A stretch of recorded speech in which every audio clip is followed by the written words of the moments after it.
লোকেরা অর্থাৎ জামাত যারা করে তারা কি এতই বোকা যে তাদের আকীদা এত ভুল থাকার পরেও তারা এত বছর ধরে আমাদের কওমি ভাইরা, বিশেষ করে কওমি ভাইরা এবং হচ্ছে আমাদের আহলে হাদিসের কিছু ভাই আছেন, ওনারা এতবার বলার পরেও জামাত কেন তাদের আকীদা ঠিক করে না, জামাত কেন তাদের আকীদা সহিহ করে না? আসলে জামাতের আকীদাটা কি আর জামাতের আকীদার যে ভুলটা সেটা কোথায়, এই বিষয়ে আমরা একটু কথা বলবো ইনশাআল্লাহ। জামাতের যে আকীদা বা তারা যে মওদুদিবাদ বলে, ইদানিং একটা প্রশ্ন এসেছে যেটা বেফাকের একটা প্রশ্নপত্রের মধ্যে এরকম একটা প্রশ্ন এসেছে যে মওদুদিবাদ বলতে কি বুঝো বা মওদুদিবাদের যে ভ্রান্ত আকীদা আছে সেগুলো তুলে ধরো। অর্থাৎ মওদুদিবাদকে তারা মনে করে যে ভ্রান্ত আকীদা, ভ্রান্ত বিশ্বাস। মওদুদি একটা আকীদা বা মওদুদি রহমতুল্লাহ আলাইহি একটা আকীদা লালন করে গেছেন এবং সেটা তিনি প্রচার করেছেন এবং সেই আকীদাই মূলত জামাত লালন করে এবং এই আকীদাটা তাদের দৃষ্টিতে হচ্ছে সম্পূর্ণ ভ্রান্ত।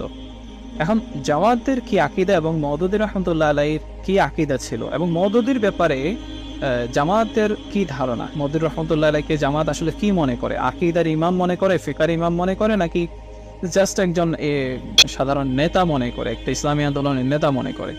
তো এই বিষয়টা আমরা একটু যদি খুঁজতে যাই, আমাদেরকে দেখতে হবে যে জামাতের আকীদাটা আসলে কি। এটা যদি পরিষ্কার করতে হয় তাহলে জামাতের আকীদা খুঁজতে হবে, জামাতের আকীদার মধ্যে কি কি লেখা আছে, কি কি ভ্রান্ত লেখা আছে। জামাতের আকীদা আমরা কোথায় পাবো? জামাতের আকীদা কিন্তু আমরা আহলে হাদিস ভাইদের সিলেবাসের মধ্যে পাবো না, কিংবা আমাদের বেফাকের সিলেবাসের মধ্যে জামাতের আকীদা পাবো না। জামাতের আকীদা পেতে হলে আমাদেরকে জামাতের গঠনতন্ত্রে যেতে হবে। তো জামাতের গঠনতন্ত্রে যদি আমরা যাই, জামাতের গঠনতন্ত্রের 2 নম্বর ধারায় জামাতের ঈমান এবং আকীদা নামে একটি অধ্যায় আছে, একটি অংশ আছে 2 নম্বর ধারায়, সেটা বর্ণিত আছে গঠনতন্ত্রের 8 নম্বর পৃষ্ঠায়। তো সেখানে জামাত স্পষ্টভাবে তাদের ঈমান আকীদা উল্লেখ করেছেন। আমি জাস্ট পড়ে শোনাচ্ছি যে জামাতের ঈমান আকীদা, এটা খুব বড় আকারে লেখা হয়েছে এবং ব্যাখ্যা সহ লেখা হয়েছে।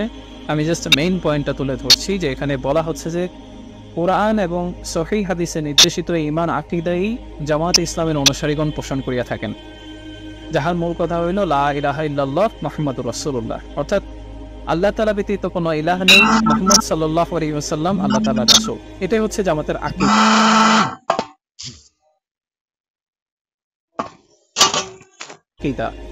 তো এই কালেমা তাইয়্যিবার উপর ভিত্তি করে এখানে ব্যাখ্যা দেওয়া হয়েছে।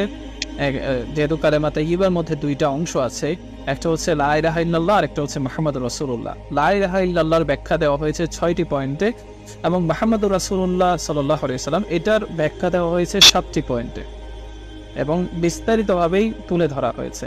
তো এই বিস্তারিতটা এখন বলা সম্ভব না। এটার মূল কথা যেটা, সেটা হচ্ছে যে কোরআন এবং সহিহ হাদিসে বর্ণিত যে আকীদা, যে ঈমান, সেটাই জামাতের আকীদা ঈমান। তাহলে কোরআন এবং সহিহ হাদিসে বর্ণিত ঈমান আকীদা যদি ভুল হয়, ভ্রান্ত হয়, তাহলে জামাতের আকীদা ভুল। আর কোরআন হাদিসে বর্ণিত আকীদা যদি সহিহ হয় তাহলে জামাতের আকীদা সহিহ। কিন্তু এই আকীদাকে নিয়ে মূলত প্রশ্ন করা হয় যে মওদুদিবাদ বা মওদুদি আকীদা। এখন কথা হচ্ছে যে মওদুদি রহমতুল্লাহ আলাইহি আলাদা আকীদার ইমাম ছিলেন কিনা, কিংবা আলাদা কোনো আকীদা প্রচার করে গিয়েছিলেন কিনা, কিংবা জামাত ইসলামী আলাদা কোনো আকীদা লালন করেন কিনা। যারা জামাত করে তারা কিন্তু এটা ভালো করেই জানে যে জামাত অন্য কোনো জামাতের আলাদা কোনো আকীদা নেই। যে আকীদার কথা আমাদের কওমি ভাইরা বলে, যে আকীদার কথা আমাদের আহলে হাদিসের ভাইরা বলে, জামাত কখনোই এমন কোনো নির্দিষ্ট আকীদার কথা বলে না। এবং আহলে সুন্নাত ওয়াল জামাতের যে আকীদা, বাংলাদেশ জামাত ইসলামীরও সেম আকীদা এবং সেম আকীদাই লালন করে।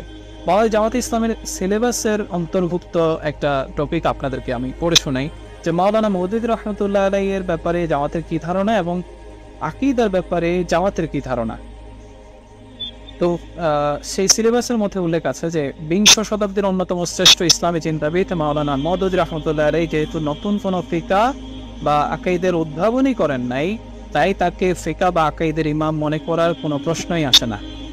যেহেতু ইমাম মওদুদি রহমতুল্লাহ আলাইহি কোনো আকীদার উদ্ভাবনী করেন নাই, কোনো ফিকার উদ্ভাবনী করেন নাই, সুতরাং আমি যদি বলি যে সেই মানুষটার আকীদা ভুল ছিল, সেই মানুষটা যে আকীদা প্রচার করে গেছেন সেটা ভুল প্রচার করেছেন, সেই মানুষটা যে ফিকা দিয়েছেন সেটা ভুল দিয়েছেন, আর সেই মানুষটা তো আকীদা বা ফিকা নতুন করেই কোনো কিছুই নিজে প্রচার করেনও নাই।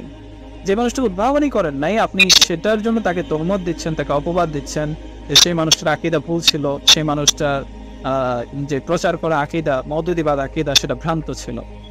এরপর এখানে লেখা আছে জামাত আহলে সুন্নাত ওয়াল জামাতের আকীদাই মেনে চলে, আর ফিকহের দৃষ্টিতে জামাতের বিশেষ কোনো মাযহাব নেই।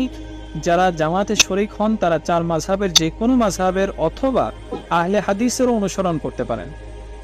অর্থাৎ আহলে হাদিস থেকেও যদি কেউ আসেন জামাতে অংশ নেওয়ার জন্য, জামাতের সাথে থাকার জন্য, কিংবা জামাতের সদস্য হওয়ার জন্য, তাহলে সেও আহলে হাদিস থেকে এসেও হতে পারবে। কিংবা ইমাম শাফির অনুসারী কেউ যদি আসেন, ফিকার অনুসারী, ইমাম আবু হানিফার অনুসারী যদি কেউ আসেন, বা আহমদ ইবনে হাম্বল রাহমাতুল্লাহ আলাইহির অনুসারী যদি কেউ আসেন, যে চার মাযহাবের যে কোনো একটি মাযহাবের অনুসরণ করেও যদি কেউ আসে, তাহলে সেও জামাতের